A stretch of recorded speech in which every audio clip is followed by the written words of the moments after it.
Good evening everyone. Evening বলবো না রাত বলবো মানে একটু কনফিউজ। তো যাই হোক, এখন বাজে হচ্ছে তোমার 10টার কাছাকাছি, আর এখন আমরা বেরিয়ে পড়েছি, যাব হচ্ছে একটা বার্থডে পার্টিতে। তো চলো দেখতে থাকো, আশা করি তোমাদের ব্লগটা খুব ভালো লাগবে, আর আমাকে কেমন লাগছে অবশ্যই জানিও কিন্তু।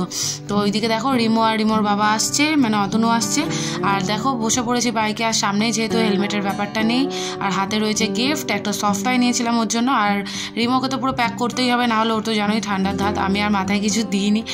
যাই হোক, একটা স্টাইলের ব্যাপার রয়েছে, কি বলবো, আর ঠান্ডা এদিকে কান টান ঠান্ডা হয়ে যাচ্ছে, কিন্তু কিছু করার নেই, স্টাইলও তো দেখাতেই হবে না।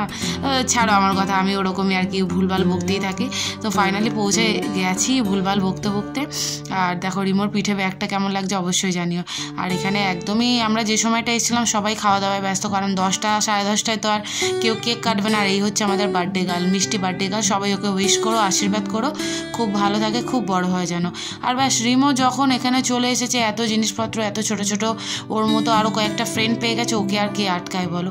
ও তো যথারীতি শুরু করে দিয়েছে দৌড়াদৌড়ি, লাফালাফি, একটা ঘর থেকে মানে একটা দরজা দিয়ে ঢুকছে আর একটা দরজা থেকে বেরোচ্ছে।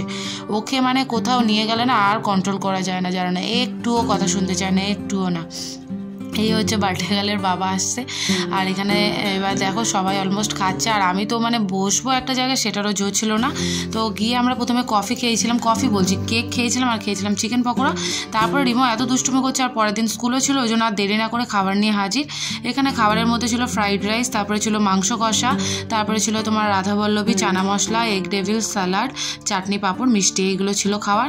তো এখানে আমি আর রিমো খাচ্ছি, আর ওদিকে তোমাদের দাদা অতনু আর কি, আর দাদা বলো ভাই বলো যাই বলো না, কারণ যাই হোক রিমোর বাবা অতনু ওইদিকে সব বন্ধুদের সাথে আড্ডা মারছে আর খাচ্ছে ওই যে দাঁড়িয়ে দাঁড়িয়ে।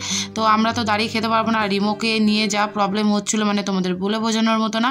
তো ফাইনালি কোনো রকমে চুপচাপ করে বুকে টোকে বসিয়ে রেখে আর কি খাচ্ছে। ও খাওয়া মানে তো জানে, কোথাও গিয়ে কিছু খেতে পারে না ঝাল টাল, আর ওই জন্য আমি না সবসময় কোথাও গেলে ওকে বাড়ি থেকে খাইয়েই নিয়ে যাই, জানো তো।